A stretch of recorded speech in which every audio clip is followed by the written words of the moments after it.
Hello बच्चों, कैसे हैं आप सब। आई एम वेरी श्योर आप सब बेहतरीन होंगे। सो बच्चों, आप लोग सीएस का कोर्स तो कर रहे हैं, बेहतरीन, बहुत अच्छी बात है। लेकिन बच्चों, अगर आपने बड़े बड़े कंपनी सेक्रेटरीज के अगर इंटरव्यूज़ देखे हैं, फॉर एग्जांपल अगर सुधाकर सर की बात करूं, मैं सेतुरमन सर की बात करूं, देन चाहे वो देव सर हो, देव वाजपेयी सर हो, या जितने भी बड़े महावीर लुनावत सर हो, जितने भी बड़े बड़े कंपनी सेक्रेटरीज हैं, रमेश दमानी सर, मुझे मौका मिला उनके साथ काम करने का। सो जो जो भी बिग शॉट सीएस हैं बच्चों, और इसके अलावा बहुत सारे कंपनी सेक्रेटरीज हैं।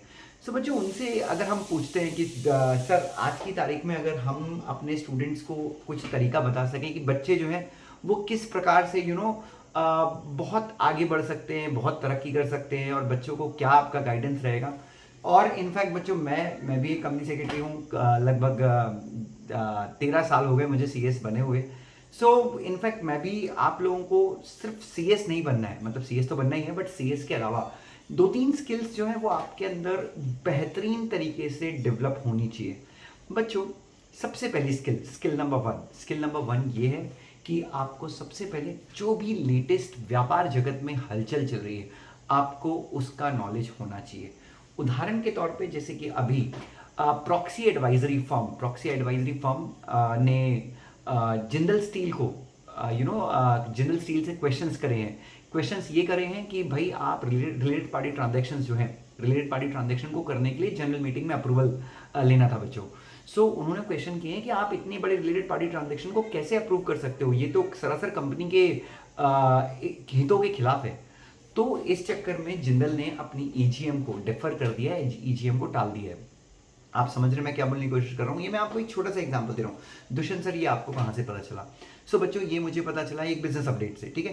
अब आपको क्या करना है बच्चों, अब ऐसी एक एक बिजनेस अपडेट तो हमको पता नहीं है, तो आपको हर एक महीने, आप सीएस एग्जीक्यूटिव में हैं, सीएस प्रोफेशनल में हैं, आपको हर एक महीने बिजनेस को अपडेट करने, बिजनेस नॉलेज को अपडेट करने के लिए, फिर ये जो मैगजीन्स हैं इसमें आपको समझ में आएगा कि कितनी सारी कंपनीज होती हैं बच्चों, कितनी सारी कंपनीज हैं, कितनी बड़ी बड़ी कंपनीज हैं, कितनी छोटी छोटी, मतलब कितनी मिड साइज कंपनीज है जहाँ पे सीएस की रिक्वायरमेंट है। कंपनी सेक्रेटरीज के आर्टिकल्स भी होते हैं। तो मैं आप सबसे गुजारिश करूंगा कि सिर्फ सीएस तो बनना ही है, बट डेफिनेटली उसके अलावा बच्चों, आपको जो व्यापार जगत में जो अफेयर्स चल रहे हैं, जैसे सेबी ने अभी recently 3-4 business families including Piramal families के अगेंस्ट इनसाइडर ट्रेडिंग और बाकी के आरोप लगाए हैं, पेनल्टीज वगैरह फिक्स किए हैं, शो कॉज नोटिस वगैरह इशू किए। तो बच्चों, बहुत ज़्यादा ज़रूरी है, बहुत ज़्यादा ज़रूरी है कि आप लोग ये सारे नॉलेज से अपग्रेडेड रहें। तो ये सबसे, तो इंस्टेड ऑफ आप इंस्टाग्राम पे अपना काफ़ी वक्त ज़ाया करते हैं। कई लोग बोलते हैं नहीं सर, मैं तो मनी कंट्रोल के ऐप से चीज़ें समझ लेता हूँ। बच्चों नहीं, आप समझिए, जब तक आपके पास हार्ड कवर में वो चीज़ नहीं होगी, जब तक आप उसके पॉइंट्स को अंडरलाइन करके नहीं पढ़ेंगे, तब तक आपको वो नहीं समझ में आएगा बच्चों।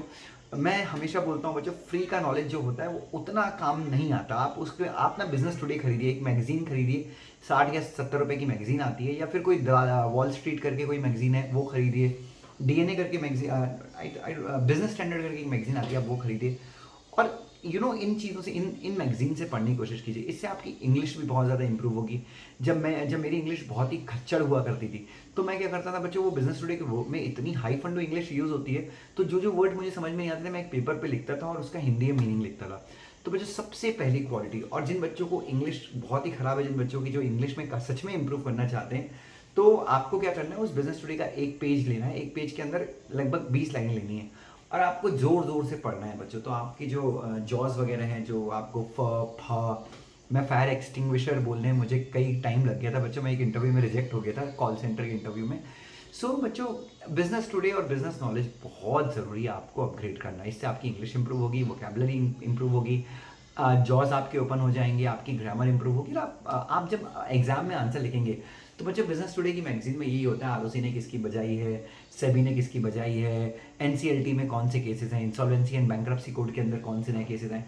तो बच्चों, जितने भी टॉप नॉच कंपनी सेक्रेटरी थे बच्चों, उन सबसे मेरी कभी भी अगर बात हुई है, तो एवरीवन हैज सेड कि दुष्यंत, स्टूडेंट को करंट बिजनेस नॉलेज अपडेट के बारे में सारी चीज़ें अपडेटेड होना चाहिए स्टूडेंट को, नंबर 1।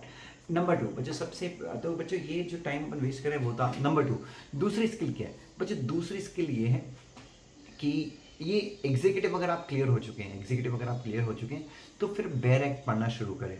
बेयर एक्ट से हो सकता है आपको चीज़ें डिफिकल्ट हो, बट एक बेयर एक्ट आपको खरीदना है। एग्जीक्यूटिव क्लियर करने के बाद आपके हाथ में, आपके पास में एक बेयर एक्ट होना चाहिए।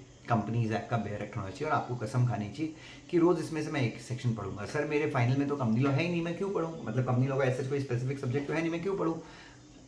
बच्चों पूरा सी एस सी कोर्स ही कंपनी लॉ के ऊपर डिपेंडेंट है बच्चों। सो प्लीज़ कंपनी लॉ का एक बेयर एक्ट हमेशा खरीदिए और मेक श्योर कि रोज़ आधे से 1 घंटा आप बेयर एक्ट को दें, और आप देखिए ओवरऑल सी एस फाइनल के टेक्स्ट को छोड़ के 9 8 के 8 सब्जेक्ट में आपको इसका फ़ायदा होगा। ये 2 स्किल आपके पास होनी बहुत ज़रूरी है सी एस जब आप कर रहे हैं, और सी एस बनने के बाद भी ये स्किल्स आपके पास होनी बहुत ज़रूरी है। Love you so much, God bless you.